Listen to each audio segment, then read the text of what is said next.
Davam etip şunu soruyorum ki sen landşaft dizayn үзенчәлекләрен Америкада стажировка үтеп, океан аръягында күп кенә белем топладың, тәҗрибә топладың.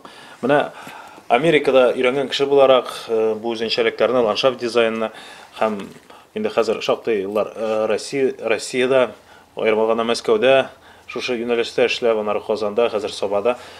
Ничек менә чагыштыра аласың, ничек бәяли аласың? Без бүген нинди дәрәҗәдә, без нинди урынны билеп торабыз? Дөресен әйткәндә, Америкада алган белемне әле монда һаман кулланып булмый. Чөнки ул алар инде действительно каты алга киткән. Ил ул мәсәлән, менә әле генә кулланыла башлады. Шул агачлар үстерү буенча даган. Менә әгәр дә алсак, менә агач үстерү, питомниклар дип әйтегез, диме? Америкада 3-нче урында тора, рентабельный бизнес дип әйтәләр бит, самый прибыльный бизнеслар, самый окупаемый бизнеслардан ул 3-нче урында тора. Питомниклар системасы, декоратив агачлар үстерү. Беренчесендә нефтяная отрасль, банковская система, и өченчесе уже менә питомник агач үстерү. Чөнки муниципаль бик күп ала, аны статистика муниципальный, анда спрос күп, анда өчен халык күп ала.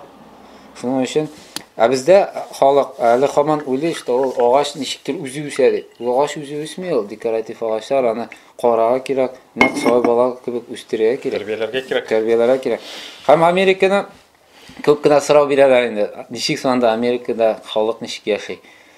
Минем менә Алла бирсә 5нче майда дустым кайта, дустым дип инде ул американец кайта, кунаккамда сабагына. Ул шулай ук ландшафт дизайны буенча бу кеше университет системасында эшләй инде. Менә чит илдән килгән бүтән студентлар, университет Миннесота кемнәр килә ишетә. Аның аша уза инде бар. Аңа проблемалар чыкса, ул проблемаларны эшләйтә. Мәсәлән, квартира таба алмасаң, общежитиедән проблема булса, читтән килгән. Ул пенсия чыкты, ишер шарыннан йөри. Безгә менә кунакка килә, аңа кызык инде. Без монда татарлар, урыслар ничек бергә яшибез, шул кызыксындыр аны. Анда Швейцарияга туйга бара, по пути миңа кирип чыгам дигән. Белмим ничек булып бетер.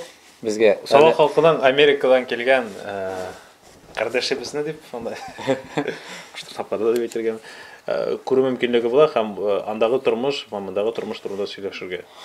Ала бирсә бер семинар кебек оештырасы килә. Менә шуның белән утыртып, кешеләр җыеп, нихәлләр бер 30 кеше җыеп, 30-40 сабах халкын телимендә теге, штаб аларга сорау бирсеннәр.